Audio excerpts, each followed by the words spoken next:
Hello, everybody. Welcome back to my channel. I would like to introduce my friend Audrey. Welcome, Audrey, to my channel. Hi, thank you for having me. You're so welcome. I'm so glad that you are here. So tell us a little bit about yourself. Like maybe did you have an awakening? When did you realize who you were, where your mission began? I awakened when I was 16 years old. That there was a lot of life turbulence happening around that time. I was going through a downward spiral, like a really dark downward spiral. My family was about to lose their house during the 2008 collapse. At that point, I had 3 different experiences, which I tell on my channel. And after my 3 occurrences and the 3rd occurrence, which I took pictures of, which is on my channel, I basically started awakening and started having a lot more memories and dreams coming back to me. I didn't actually start to figure out who I was or start having like actual dreams of who I was until I was around 19 years old. And around when I was 19 years old, I started having a lot more visions, started connecting to people. And then it wasn't until like now that I started to realize who I was, because I started going to a support group, started to like remember after I had a fallout with a person who I thought was my star brother. But it's been a long journey. It's been a long road, but I have learned and grown over time to figure out who I was, but it takes a long time to figure out who you are and what you want to do. My star mission has kind of changed recently, but I'm a environmental starseed, so I am more concerned about the planet's health. And so I'm going and getting my environmental degree to basically help the planet or figure out ways to help the planet through my environmental degree. So tell us about some of the experiences that you have been through. Some of the experiences that I have gone through, I have gone through positive, negative, and neutral experiences. The experiences that I had as a kid were really fun. I used to joke around a lot with the Greys and play around with them. When I was a teenager, it was mixed between good and bad.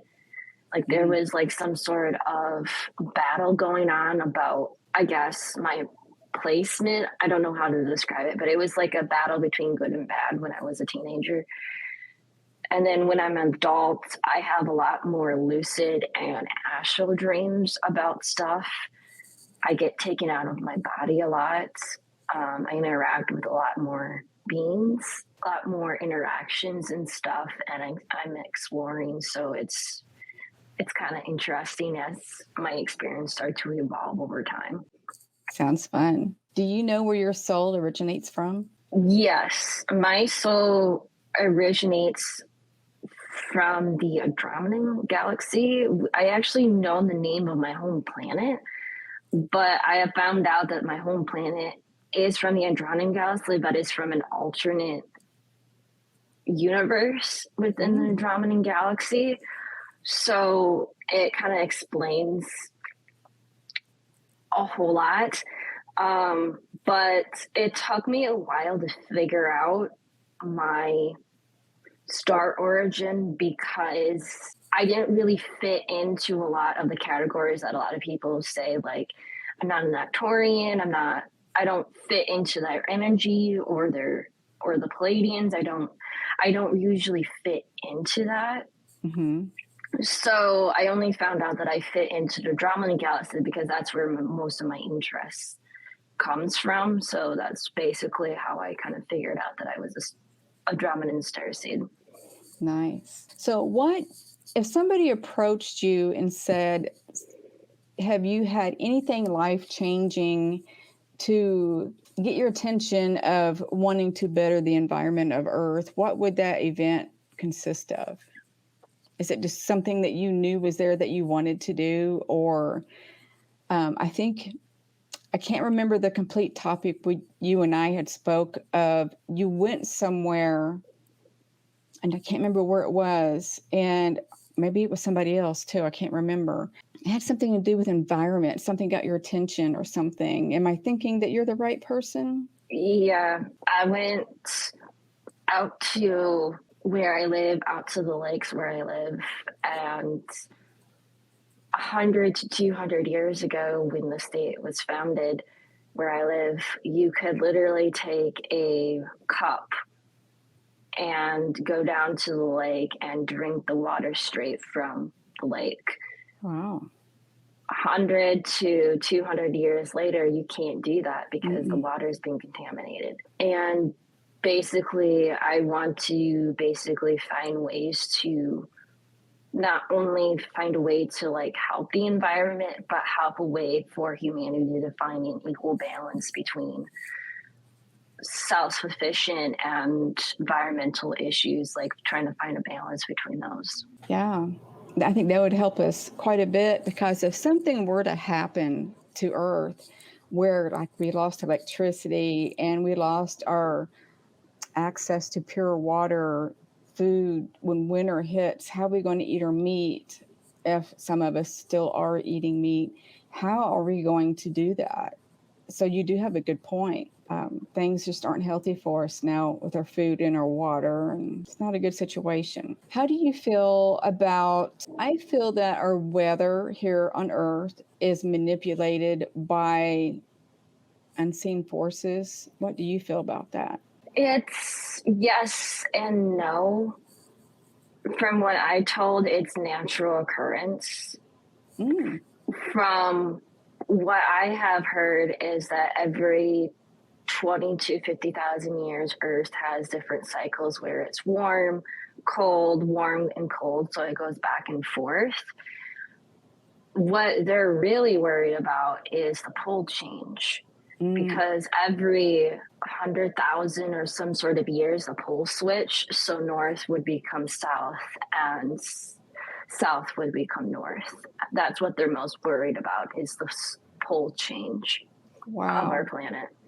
I didn't even know that. That's scary. Yeah. If you look at the sea floor bed, scientists has found out that there's different grooves in the crust of the ocean tectonic plates, and they found out that every so often the poles change on our planet, which causes cataclysmic events on our planet. Oh, wow. That's fascinating and scary all in one. Is anybody else in your family a starseed that you're aware of? No. Same here. I wonder if that's planned that way. Yeah, I think that it is planned that way, yeah. Yeah. I do feel that 2, maybe 3 of my kids are starseeds, but nobody else in the family. So maybe if you have children, it will continue for you, possibly. I know everybody's different. It might with me, but I don't know. Like, I know that I'm the black sheep of the family. Yeah. And I think that's very, very common.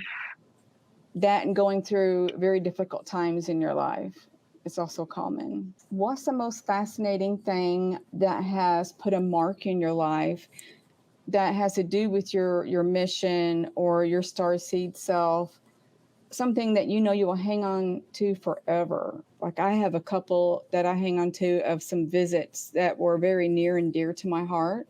It's a combination between my out-of-body experiences and me leaving my star brother after we had our fallout, because that really changed the dynamic of my work.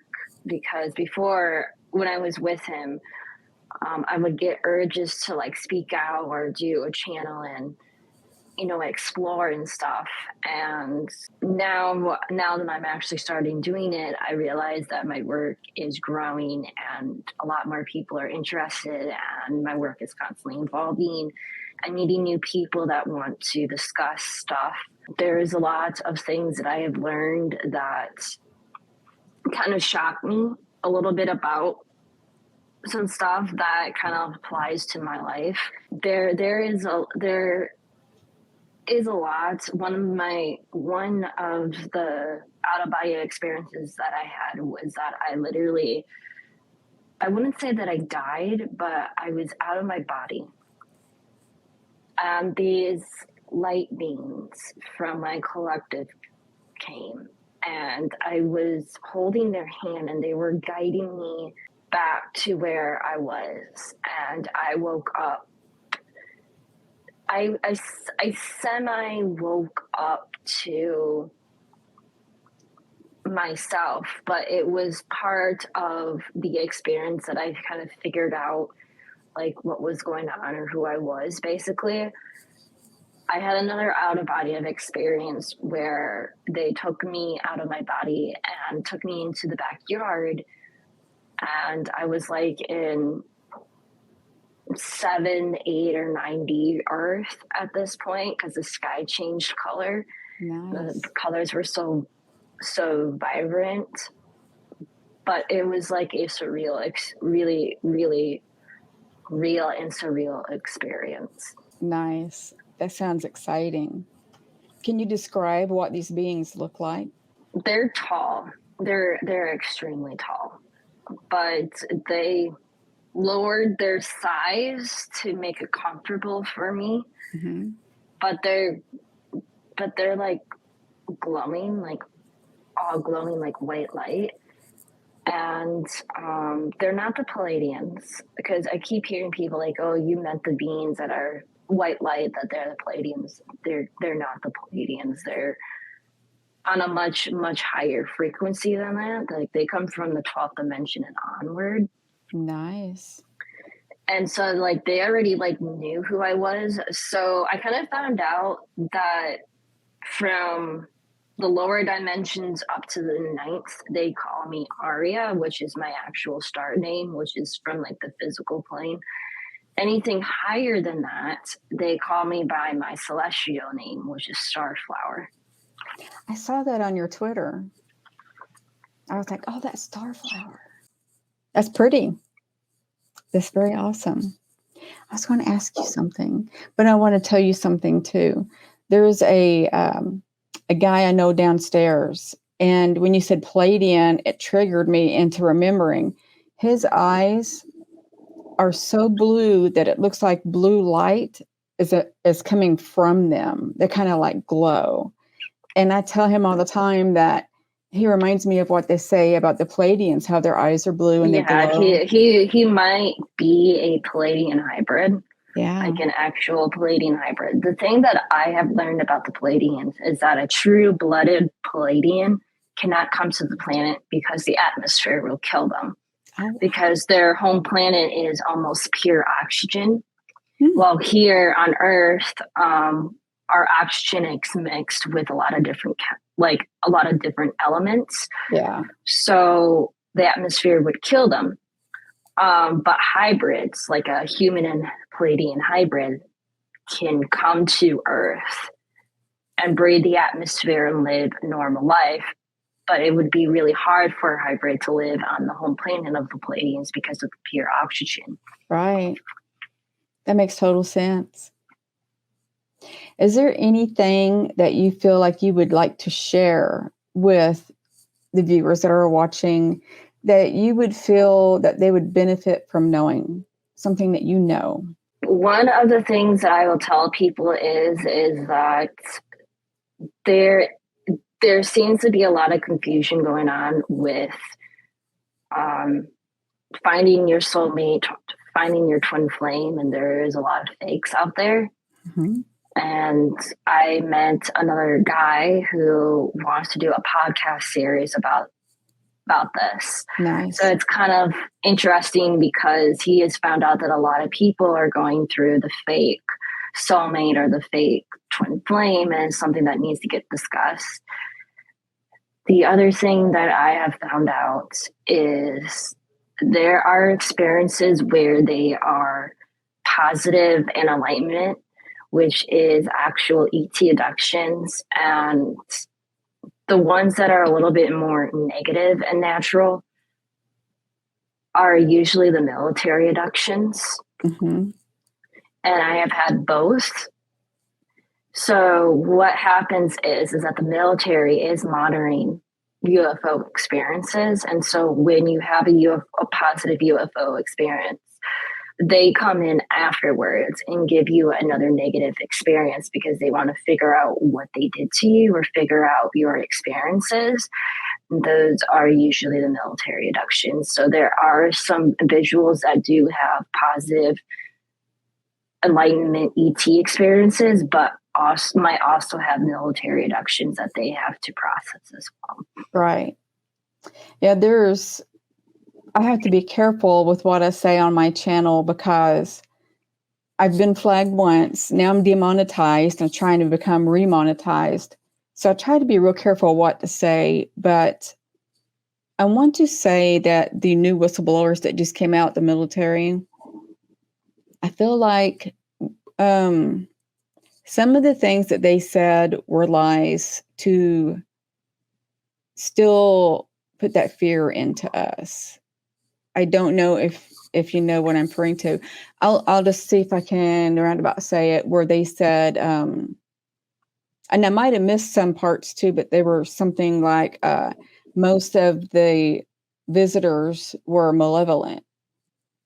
And I was thinking, what if they're just That's not true. That's not true. Most ET experience that people have are positive. Like did you know about the Free Foundation?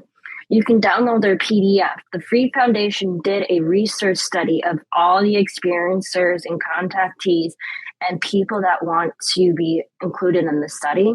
They found out the majority of all people's experience when it comes to contact is positive, not negative. Mm-hmm. And people can go ahead and download the document. That research project happened, I think, like a couple of years ago, and they had an updated version of it, I think. But you can download it, and it tells you right there from their research that they conducted from individuals that most of contact was positive, not negative. I would agree completely, because after I kind of thought about that, what I seen for a couple of days, and something in the back of my head was they're still trying to put fear in us, trying to. Yes. Yeah. I think the reason why they constantly say that they have too many negative ET experience is because they're the military. Yes. Military people do not have compassion or empathy. They are military. They are very strict. So a lot of ETs, like the good ETs, know that the civilian population is a lot better than the military population. Mm-hmm. But a lot of ETs have to deal with the military in order to get to the civilian population. Right. But from what I have heard, a lot of ETs do not want to deal with our U.S. military because they are so uncompassionate and so deeply rude sometimes. Mm-hmm. Like they violated a lot of treaties, but a lot of ETs like understand that we're still young and still learning. But it gets to a point where we're basically like children. And they're like naughty children that constantly like break the rules and constantly get into trouble and stuff. I think a lot of the stuff that they talk about, what they're not going to talk about is the Galactic Federation, because there has been a lot of talks about the Galactic Federation and what they want to do with the humans. And if the stories from the SSP are true, if they're true, there's a lot of soul violations and galactic laws that they have violated that they will have to pay for. Yeah. Yeah, I would agree with you on that. I used to always think when I was younger there were no extraterrestrials and such, and that my mom was crazy. And when you said Galactic Federation, and I think you said also that you had a tie with the Galactic Federation as well as I do. It kind of floors me sometimes, like, oh, wow, I have that tie all along and didn't even know it. It's crazy. Do you look at your life like that? Like you're in awe of when you were younger and you didn't know who you were, but now you know? It's just like so much. Well, I do know that my family, my galactic family, kept giving me little hints, because when I used to go outside on my swing set to play and sing hymns that I remember from church or from the radio when I was driving in the car, Um, they would project an image in my head of the mothership, or the ship that I come from, in the sky. Like, I don't know how to describe it, but they would project the mothership where I come from in my head, and it just felt like it was home. Like it was home. It wasn't evil, but it was like home. Yeah. Yeah. I know that feeling. It's amazing. Do you have more than one race that come and see you? Yes, I do. A lot of times they come in the astral realm, but I have to go under regression because I am starting to get memory. The way that I put it is that I have met the Greys. They have been around me since I was a child. I have met the people who call the Nordics, but they're not called the Nordics. They're called the Aboriginals. They're the ones with the long hair that come from another star. So this is our solar system, but they come from another adjacent solar system from us, like 1 or 2 light years away from us. I have met reptilians, good reptilians. They're not. They're, from what I was told, they're like the white draconians, because I was put in a playpen with their kids. So I don't know if they actually put me in my human body, or if they put me or they just let me experience it through the eyes of a young kid. I don't know how they did it, but I was put in a pen with their kids, and they were showing me their culture through their kids' eyes, basically. And they were white draconian kids. They were really the ones that just hatched were really scared of me. They didn't want anything to do with me. Aww. The more older ones, they were more curious. They were the ones more willing to talk to me. So they were curious about where I come from. I was curious about them. So we were talking back and forth. I was teaching them a game from Earth that we could play without them physically injuring me, basically. So I was teaching them little games that I remember. And I was telling them about Earth, and they were telling me about stuff. And they were telling me that their goal, in order to be grown up, is to climb over the walls of their playpen, or like their little, because that's considered graduation to them, or like graduating to the higher state of being part of their community, basically.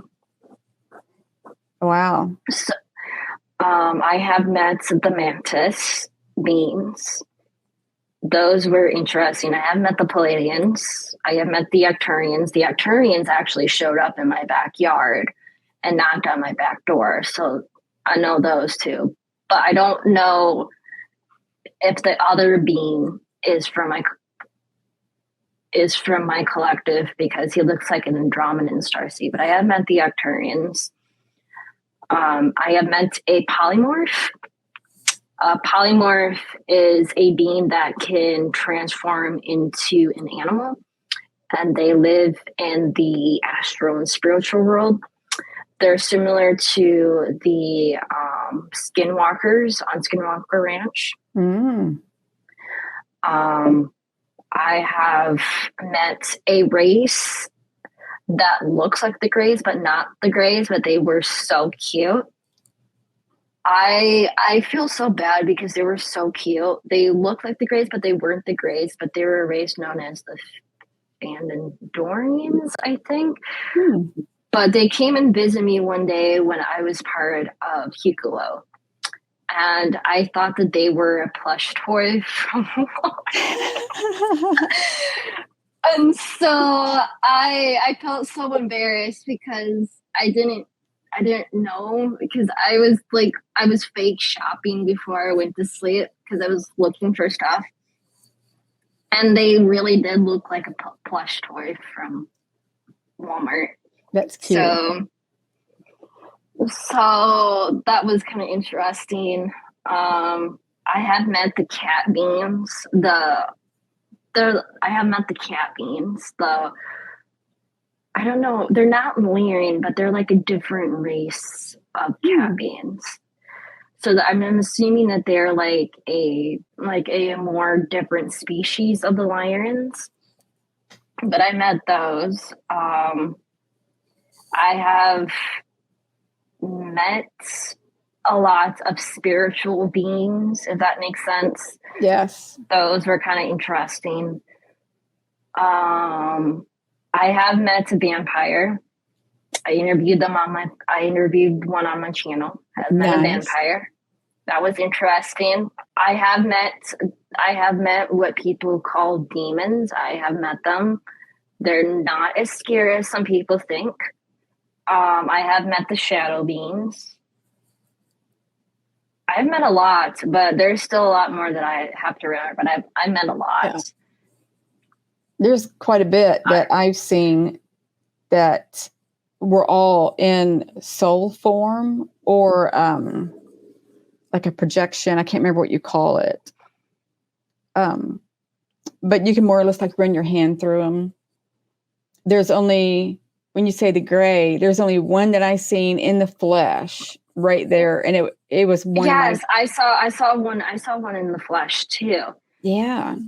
So that was interesting. I did see them like physically in the flesh. That was interesting. But the being had a little tablet, and I was like, I must have been like 14, 15 years old when I had that experience. Wow. And like at the time I was like really battling religious stuff, whether or not I wanted to leave religion or not. So I was going through that. And the next thing I know, I see this being holding a little tablet when I wake up in the morning, and it's like, oh, they are real. Yes. I call mine Bob. He's one of my guides. But they're so cute and loving and happy. I have a really funny experience when I was a kid. So I remember going to Galactic school when I was a little kid, and they would try to entice me to go to the moon, or like the school on the moon, basically. And there was one night they were showing us the projection, like the room where they project the star constellations and do school with this.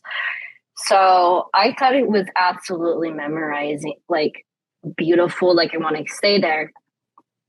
So they come and collect me because I needed to go home, but I didn't really want to go home and go back to boring Earth school.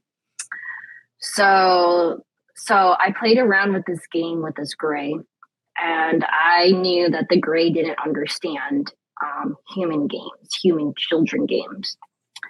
So there was this game that was really popular as a kid where you get adults to say funny words, and it's like an inside joke to kids, but it's not for adults, and adults think it's absolutely annoying. So I played that game with them. And so the phrase that I said was, "Look under there."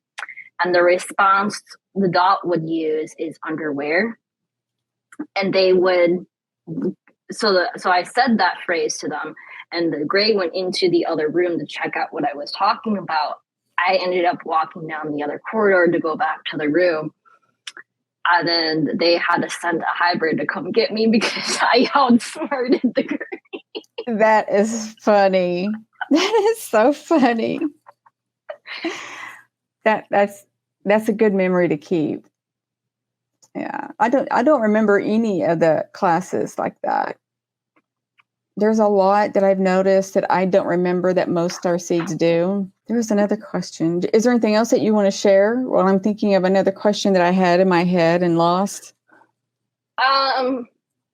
There was another experience. So there was like a playground where they put all the kids from different cultures around Earth, and they were studying human cultures from a kid's perception. So it's basically like it's not like they would take kids that were like really, really scared or stuff. So they would just take kids, and it's like, oh, you can play however much you want. Like there was like a jungle gym, a playground, and we were playing. I was really curious. I was like one of the kids that was a little bit more adventurous. And so I was watching the adults on the key panel, like how they would open up the key panel on the door. And I found out that the keys had worn marks, like they haven't changed the code in a while. So if you work a 9 to 5 job, you know that they use the same code over and over again, and Yes. the keypad gets worn out. I kind of knew that, and I also knew that the keypad had tunes on them. So I memorized the tunes. I Yeah. memorized where the code was, and I ended up opening up the door and ended up exploring the corridors of the, I guess, the base or the ship where it was. And I remember that they had to try to collect me again and brought me back because I was a little bit of a escape artist when I was a little kid. Sounds like it. Sounds fun too. Oh, have you had or experienced, of course, a near-death experience? When I was younger, but not as an adult. When the near-death experience happened when I was a child or like a baby, it was because they were doing a soul swap. So I'm a walk-in starseed. So the soul that wanted to be born in this body only wanted to experience being born and having a couple of days of life. So they're like, well, we can't waste the body or waste the vessel, basically. Mm-hmm. So they did a soul exchange, and I was that soul, basically. And it was like a walk-in experience. I wonder what that feels like. I mean, do you actually feel, you were so young, you probably don't remember, but do you actually feel the other soul leave and they feel you come in, that swapping, you know? I hear that. No, it was viewing. Like I remember the helicopter ride to the like I was viewing the helicopter ride to the hospital, and I'm taking the child out and me being in the medical room, and the next thing I know, I'm having a chat with the soul. The soul leaves. I come into the body, and they just erase my memory. Basically, that's basically all I remember. Wow, that's fascinating. That is awesome. When I was in Sedona, I worked at a hotel, and I had 2 people come in, and she had a Moldavite necklace on, I think it was. And I said, "Oh, that's Moldavite." And she goes, "Yeah, you're familiar." And I just blurted. And back then, I didn't just say, "Oh, I'm a starseed. I'm familiar with all of that." But I told her, I said, "Yeah," I said, "I have a couple pieces. I'm a starseed." Well, her and her boyfriend said they were walk-ins. And I've always wondered, what does that feel like? And I tried to do some research, and it was that, and correct me if I'm wrong, that in your soul contract, you guys put that in your contract saying, okay, at this point, I'm going to leave and you're going to come in. And, but there was some kind of memory loss at some point with Yes, one of the there is a other. memory loss. I really don't recommend souls doing a, how do you want to say, a walk-in experience when they're Mm. adults, because it can really mess with your life. There was an experience of a woman, I don't remember the YouTube channel, but she talked about that she had a walk-in experience when she was an adult. Like she used to, go on motorcycle rides, eat hot dogs with her husband, and travel. The next thing you know, she has a walk-in experience, and totally changed her entire personality. Her lifestyle changed.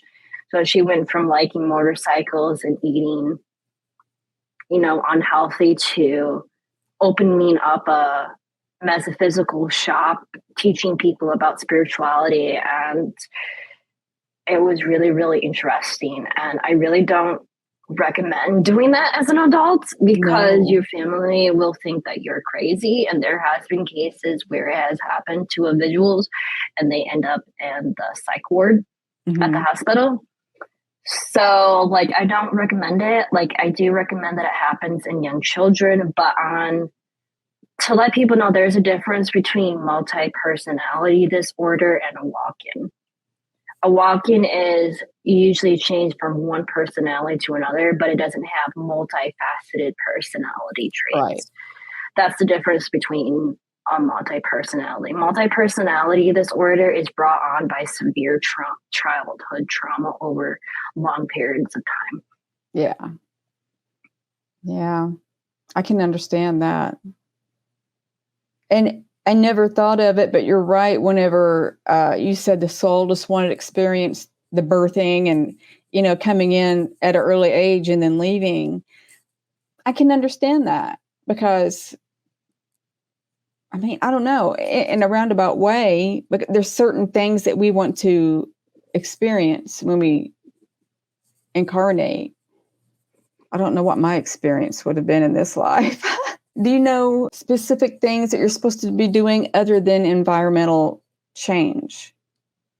Or like, I do know that I'm starting to become a spiritual teacher or spiritual researcher and trying to help weed out the disinformation from the correct information, because a lot of people have, I guess, want to say, turned it into a money market, if that makes sense. Yes. And it's interesting to try to figure out like what things work for some people and why it doesn't work for other people, basically, and find like an alternative offer that could help people, basically. And I just remembered my question. On your Twitter, I saw the sentence of crystal reader. Tell me what that entails. Crystal reader? I think it's yeah, or channeler. Yeah, crystal consultant. Yeah. I am a crystal consultant. I know a lot of people do tarot card readings, psychic readings, love readings. Some people do demonology readings, like they want to talk to like spirits or do contracts with them.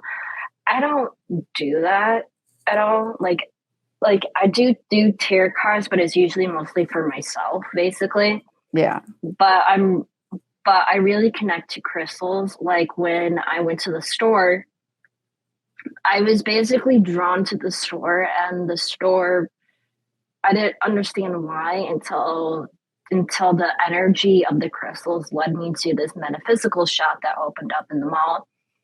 So it's like, okay, I do realize that I have a connection with crystals, and there is a lot of things that a lot of people don't know about crystals, and a lot of the stuff that a lot of people do with crystals, from my viewpoint and from my collective, is illegal. If that makes sense. What I mean by that is that there are crystals that are like shaped into like little figurines to them, basically, to like, I don't know how to describe it. Like they're using them wrong for different purposes. Like some people mix up like this stone is really good for this, but not realizing that's not how you use it correctly. Like you have to use it in a particular way to order to get it to work the way that you want to. That's how crystals are. Like you just can't buy a crystal and think that it was going to work for you like a tumbler stone. There's a lot more to it than that. Like the way that I put it is that a quartz crystal is a universal crystal. But if people actually figure out what crystals can do, it can be used as a power source or a power hub. And we use quartz crystals in clocks and other technology and stuff. So it doesn't surprise me that crystals can be used as a power source, but people use it as little trinkets and stuff. And I understand that it's really used for meditation and stuff, like cleansing, but there's a lot more uses to crystals than that. And if we use them in a certain format or a certain way, it can really help a person heal and grow spiritually. And I'm not trying to like nitpick or anything like that. I have seen that a lot of people misuse crystals a lot, and a lot of people don't know how to take care of them or stuff. So I do crystal readings to like, if you're just starting out with crystals, I would recommend that you start out with these crystals based on what I see from your aura or from your energy signature, what you need to work on, to like full body readings for people that want to do like a full body meditation or full body healing with crystals. So I do that. So that's basically what I do. Like I want to like tailorize it to a person that has certain needs or wants that they want from crystals. Like they need a certain type of healing or a certain type of blockage that they're going through with their chakra system. And like I try to tailor crystals to what they need or want. That's interesting. And yes, crystals put a lot of damage on Atlantis back in the day. People misused them. Yeah, that's right. Yeah. Yeah. And they fascinate me. When I was a little girl, I would go look for rocks and I wanted the sparkly ones. And now that I'm an adult, I knew what I was thinking. I was looking for the crystals. But if these rocks had the sparkly things in them, I knew, and so to speak, that those were crystals. And I would always keep them and fill my pockets and my pants full of those rocks. And now I'm like, that was so funny because those weren't crystals. So, yeah. Do you think that you were incarnated in Atlantis and Lemura? I think that I was reincarnated in Atlantis, not Lemuria, because I had a reading done at a psychic fair. And it kind of confirmed my expectations. The reason why I had connection with crystals is because I used to work with crystals in Atlantis, or like healing, or like for record keeping, I think. So it's kind of interesting to like get a reading done and like confirm that and confirm the reason why I still have a connection to crystals in this life. Right. I feel that you're a healer, as in your vibrations and your light and such. Do you have any other gifts concerning that kind of embodiment that you may have? Well, if I get permission from a person and they're going through stuff and they don't understand, I'm like a spiritual consultant. Like I can talk to them like, I can see that you're going through this, and this. This is how I recommend that you might fix it, or go to this person that might help you fix it. So I'm like a spiritual consultant on the side. It's only once in a while when I talk to certain people. I do know that I sometimes have future impressions. Like there's like a certain event or a certain type of event or action or something that I'll get a future premonition on. And sometimes it comes true. Most of the time it comes true. And it usually comes in with a certain time frame. Yeah. I do have the tendencies of seeing alternate timelines. And I also do see energy. So a lot of people see energy as like white light or energy just in general, but I see energy in the form of colors. So anytime that I see energy or energy colors around people or around a certain environment, I know that something is going on here that a lot of people can't see. So I found out that seeing energy as colors is like auric vision. So that's the reason why I can sense stuff that other people can, or like energy just leads me to places and I can find things. But yeah, I see energy as colors. So it's sort of like seeing colors on a canvas. Like once in a while they pop up, other times they don't. Mm-hmm. It's just when my energy mixed with the environment or the area where I am is when I really start to see the colors, or when I want to draw them out to see where things were, or what's happening in this area. Right. How about this kind of topic has came up to me a few times in my life where I have certain food aversions. And I'm like, that makes sense because it's not healthy for you. Or, you know where I'm going with that? Do you have anything that you eat or touch, or even I have a perversion against eggs. Like I can't eat raw eggs. Like I can eat eggs with with like other foods stuff. Like I'm not allergic to eggs. It's just that I don't eat eggs raw. It's just disgusting. I can't stand the smell of it. Right. And I kind of think that it's kind of disrespectful in some ways to eat raw eggs. But that's the only type of food aversion that I have, is that I just cannot stand eating eggs or being around eggs. Yeah. I'm slowly turning into a pescatarian. For years, I've struggled in the back of my head, not knowing why, but I always knew we're not supposed to be eating our deer and our rabbit and such like that. We're not supposed to be eating our animals. So slowly, especially here currently, more drastically, I'm trying not to eat meat.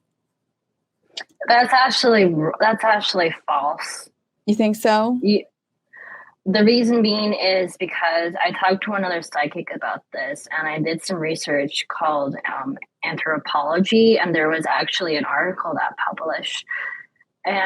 got published about a story about a woman that turned vegan and stuff. There is a medical reason why we have to have meat in our diet, and it's because of the protein or the muscles in our body. And if we constantly eat plants or vegetables, that we're not getting enough nutrients. Like they say that the way that I was taught is that the food pyramid is wrong. Like certain servings are different for different people based on their weight. Yeah. Or based on their body shape and stuff like that. So like when people say that you need to get like 5-6 grams of something, that could be like 6-8 cups of fruit or vegetables. And a lot of people can't eat that many vegetables. And those many vegetables don't have enough sustainable nutrients to sustain a human. Like I can understand like thousands and thousands of years ago when our atmosphere was a lot different, that we could sustain ourselves with vegetables and fruit. But due to the evolution of the human genome, we have to have meat in our diet because it's part of our diet. It's the same thing that we also need to have sunlight. We need to have meat and we need to have sunlight. Meat is for like our body function, and sunlight is also for our body functions as well. It helps with our muscle movement. I have noticed that if I'm not outside in the sun too often, I start to get depressed, and it's because I'm not having not enough sunlight. So there is a medical reason why we need to have sunlight. Probably not too much sunlight, but there is medical reasons why we need to have sunlight, and the reason why we need to have meat in our life. It's part of our genetics. I feel that when I go in the sun, if I'm in too long, it's like a re-energizing thing. And I just like feel so much better being outside than I do in here. And a lot of the times I wish our weather stayed consistent warm wise, because I would find a way to live outside if I could. That's how good it feels to me. I know not everybody feels that way, but it just makes me feel mentally great. But being inside, it can be harmful to a lot of people. Is there anything else that you want to discuss? I think I covered everything. Yeah. Awesome. I think we had a great discussion. Yeah, we did. I would like to interview you off and on throughout time if you're okay with that. Yeah, that's totally fine. Sweet. Yeah. Okay. Well, our time is nearly up anyway. I enjoyed this, and I'm glad you came on my channel. Yeah, thank you for having me. I really appreciate it. Anytime. And I will talk to you soon. Bye, everybody. Yeah. Bye.